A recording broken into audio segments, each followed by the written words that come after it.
반갑습니다. 사회 5학년 2학기 새로 시작하도록 하겠습니다. 5학년 2학기에는 역사 파트가 나오죠. 이미 여러분 다 알고 있을 텐데요. 오늘은 1차시 옛사람들의 삶과 문화 1차시부터 한번 보도록 하겠습니다. 오늘은 그렇게 길 것 같지 않아요. 6쪽부터 시작해서 9쪽까지 간단히 보도록 하겠습니다. 옛사람들의 삶과 문화. 첫 번째 단원은 우리나라의 등장과 발전. 우리나라의 최초의 국가가 이제 등장하겠죠. 독창적 문화를 발전시킨 고려, 민족 문화를 지켜간 조선. 그러면 아마 삼국시대, 고려시대, 조선시대 이런 식으로 내용이 진행될 것 같아요. 여기 나와 있는 문화유산들을 한번 잠깐 보도록 하겠습니다. 선생님은 인천 출신이거든요. 그래서 이 고인돌을 선생님 때는 4학년 때는 초등학교 4학년 때 대부분의 학생들이 이게 강화도로 가는 게 유행? 그런 거였거든요. 그래서 강화 부근의 고인돌이다. 그래서 인천에 있었던 고인돌. 이거 생각보다 엄청 커요. 실제로 본 친구들도 있겠지만 사람이 그냥 선생님이 심심할 때 놀러가서 으쌰으쌰해서 들을 수 있는 수준이 아니에요. 그러니까 그러면 이 돌은 과연 무엇을 의미했을까? 이 돌은 아무나 들 수 있는 돌이 아니었을 텐데 이 돌을 왜 만들었을까? 힘들어 죽겠는데 말이죠. 그걸 이제 우리가 한번 궁금해봐야 될 필요가 있고요. 그리고 여기 나오는 유무 이제 경주의 불국사죠. 절이에요, 절. 신라 시대에 만들어졌다고 여기 써 있죠. 어떤 특징이 있는지에 대해서 나중에 배우겠죠. 그리고 청자 삼감 운항문의 매병이라고 했는데 글씨가 제목이 되게 어렵죠. 어떤 뜻이 있냐면은 그렇게 여러분들한테 지금 중요하지 않은데 일단 청자는 청색의 도자기를 말해요. 청색의 자기를 말하고 그리고 상감이라고 써 있는 것은 상감 방법으로 만들어졌다라는 뜻이에요. 뒤에서 설명할 기회가 있을 것 같긴 하지만 이렇게 중간중간에 하얗게 무늬가 나오는 것을 상감기법이라고 얘기를 합니다. 운항무늬라고 하는 거는 뭐예요? 구름하고 학의 무늬다 이렇게 얘기하는 거죠. 매병은 이제 병이었다라고 얘기하는 거고 간송미술관은 간송 전용필 선생님이 모아두신 문화재가 있는 곳이에요. 우리나라에서 제법 유명한 미술관입니다. 세종대왕이죠. 세종대왕입니다. 세종대왕 이렇게 왕의 초상화를 그린 것을 뭐라고 하냐면 어진이라고 해요. 어진이라고 하는데 이건 세종대왕 기념관에 있다고 합니다. 이거 선생님이 차차 진행하면서 얘기를 하겠지만 선생님은 조선시대 왕족과 그렇게 좋은 사이가 아니에요. 좋은 사이가 아닌데 차차 얘기하겠지만 선생님은 성주이 씨고요. 선생님 성주이 씨고 조선시대 왕은 전주이 씨예요. 전주이 씨인데 혹시나 전주이 씨하고 성주이 씨가 왜 사이가 안 좋은지를 알고 싶으면 네이버 같은 데 물어보면 얘기해 주지 않을까요? 아무튼 선생님은 전주이 씨랑 별로 사이가 좋지 않습니다. 물론 지금은 이제 이런 것들은 약간 구태의연하기 때문에 이렇게 전주이 씨를 싫어한다 이런 말이 아니고요. 그냥 그렇다 이거예요. 훈민정음 해례본입니다. 훈민정음이라고 하는 것은 한글이죠. 한글을 처음 만들었을 때 훈민정음이라고 했어요. 그래서 가르칠 훈, 백성 민자 그리고 바를 정자에 소리 음자를 씁니다. 훈민정음이라고 하는 건 백성을 가르치는 바른 소리라는 뜻이에요. 그래서 한글 처음에 어떤 원리로 만들어졌는지 나온 것이 훈민정음 해례본이라고 이야기를 할 수가 있겠어요. 나중에 차차 얘기해 줄 그런 기회가 있겠죠. 우리 역사에서 처음 등장하는 나라는 고조선입니다. 이 고조선은 그냥 조선이에요. 조선인데 그럼 우리가 알고 있는 선생님이 아까 말했던 전주이 씨가 만들었던 조선이랑 이름이랑 똑같잖아요. 그래서 그거랑 구분하기 위해서 더 옛날에 있었던 나라를 고자를 붙였어요. 그래서 고조선이라고 이름을 붙였어요.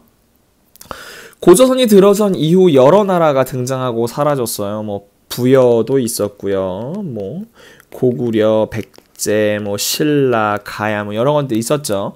이 나라들은 각자 고유의 문화를 만들면서 우리 역사를 이어나갔습니다. 그리고 이 과정에서 많은 인물들이 등장했죠. 원래 난세의 영웅이 나온다고 해요. 난세라고 하는 건 이제 어지러운 세상인데요.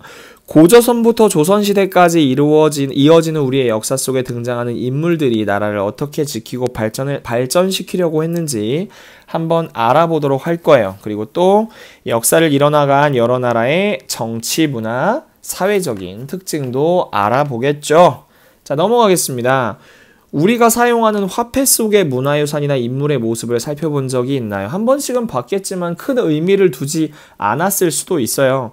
화폐 속 문화유산이나 인물을 살펴보고 무엇을 알 수 있는가? 10원짜리 동전 지금은 좀 작죠? 이 뒤에 다보탑이 있어요. 불국사 경주에 있어요. 10원짜리 동전에는 다보탑이 새겨져 있습니다. 다보탑은 유네스코 세계유산인 경주 불국사에 있는 석탑이에요. 단단한 돌로 만들어졌다고 믿기 어려울 만큼 장식이 정교해서 우리나라의 대표적인 문화유산으로 인정받고 있습니다. 유네스코라고 하는 것은 귀중한 문화유산을 지키고 있는 국제기구인데 문화유산도 있고 기록유산도 있고 여러 종류가 많이 있어요. 10,000원짜리 지폐에는 세종이 그려져 있습니다. 조선의 4대 임금인 세종은 한글도 만들었어요. 잘 보면은 뒤에 여기 한글이 있죠. 한글이 있고 그리고 여기 이 10가지 장수한다고 알려져 있는 그런 것들을 그려놓은 것도 있어요. 세종은 과학에도 관심이 많아서 여러 가지 과학 기구를 제작을 했고 장영실이나 유명한 과학자들이 옆에 있기도 했죠. 백성을 위해서 많은 일을 했습니다.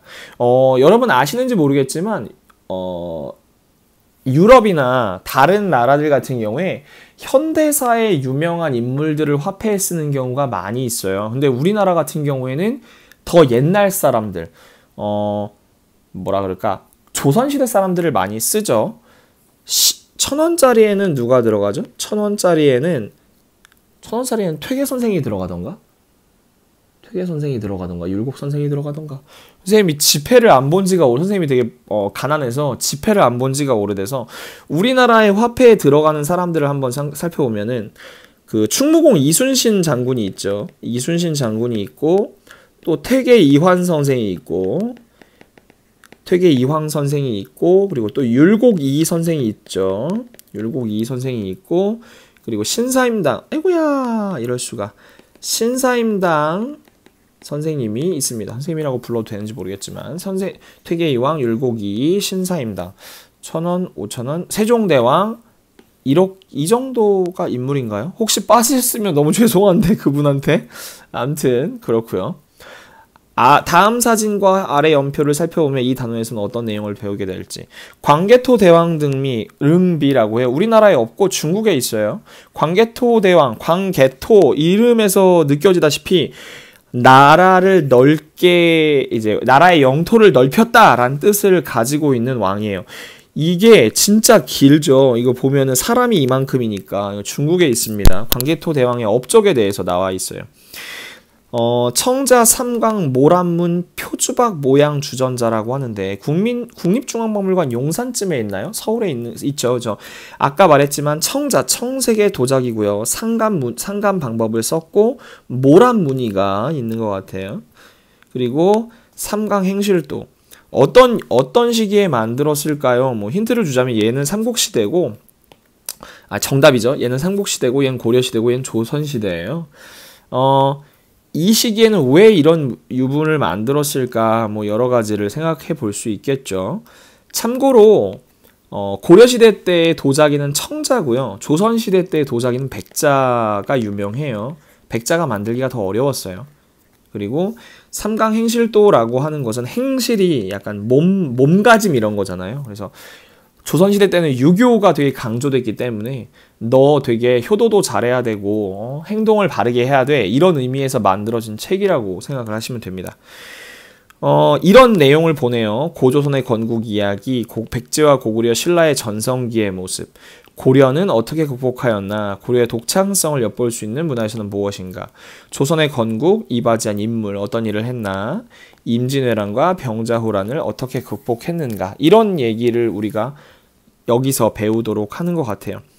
기원전 2333년에 고조선을 건국을 했다고 나오고, 여러분들이 이걸 알아야 되는데, 햇수를 세는 기준이 되는 해로 기원전과 기원후로 나뉘는데, 이거는 최근에 바뀌었거나 그렇게 얘기할 수 있어요. 예전에는 뭘로 쓰였냐면 BC와 AD로 썼어요. BC와 AD로 썼는데, BC라고 하는 거는 before Christ이고요. 선생님 틀리면 조금 창피한데 이거라고 알고 있는데, 혹시 틀리면 댓글로 남겨주세요. 선생님 창피하면 사과할게요. before Christ라고 하는 거는, 크라이스트가 예수예요. 예수. 그 우리가 흔히 말하는 기독교의 그 신이죠. 신. 예수 이전을 우리가 BC라고 부르고, 그리고 아노 도미니는 라틴어인데 이것도 마찬가지로 예수 이후라는 뜻이에요. 그래서 이걸 기준으로 해서 BC 1년 다음엔 AD 1년, 지금은 AD 2020년이 되는 거예요. 이렇게 되는 건데, 이게 너무 종교 편향적인 용어가 아니냐라는 얘기가 있어서 지금은 BC2와 C2를 쓰는데, C2라고 하는 것은, 선생님 이것도 제대로 모르면 좀 창피한데, common era라고 해서 보통의 시대 뭐 이런 뜻이라고 알려져 있어요. 선생님 잠깐 너무 창피하니까 검색을 한번 해볼게요. 지금 검색을 한번, 틀리면 너무 창피하니까 맞겠지? 맞았으면 좋겠는데. 아니 C2라고 아예 맞구나. 커먼 에라 맞네. 선생님 다행히 맞아요. 커먼 에라, 이게 보통의 시대라는 뜻이고, 그럼 BC는 무엇일까? BC는 여기 앞에 before가 들어가는 거죠. before가 들어가서 일반적인 시대 이전 이런 뜻이에요. 그래서 이렇게 생각하면 돼요. 기원 전까지를 약간 빼기의 의미라고 생각하면 되고, 기원 후라는 것은 더하기라는 의미로 생각을 하시면 됩니다. 기원전 2333년이고 지금은 기원 후 2020년이잖아요. 그러면 우리나라의 역사는 대충 얼마 정도 됐다고 얘기할 수 있나요? 우리나라 역사는 대충 한 4300년 정도 됐다고 이야기를 할 수가 있겠죠. 그죠? 고조선이 건국을 했고요. 그리고 신라, 고구려, 백제 순서대로 건국이 됐고, 676년에 삼국이 통일이 되고, 그 다음에 발해가 건국이 되었어요. 그리고 나서 넘어가면 고려가 건국이 되었고, 조선이 건국이 돼서 우리가 여기까지 배우는데, 보통 조선을 전기와 후기로 나누는 중요한 사건이 있는데, 그것이 바로 임진왜란입니다. 우리가 아마 임진왜란까지를 이제 하지 않을까라고 생각을 합니다. 여기까지네요. 그렇게 길지 않습니다. 오늘 여기까지 하고, 다음 시간에 아마 단군 왕검에 대해서 배우고, 그리고 이제 고조선에 대해서 배우지 않을까 싶네요. 뭐 과제는 없는 것 같아요. 오늘 여기까지 해보도록 하겠습니다. 다음 시간에 만날게요. 안녕.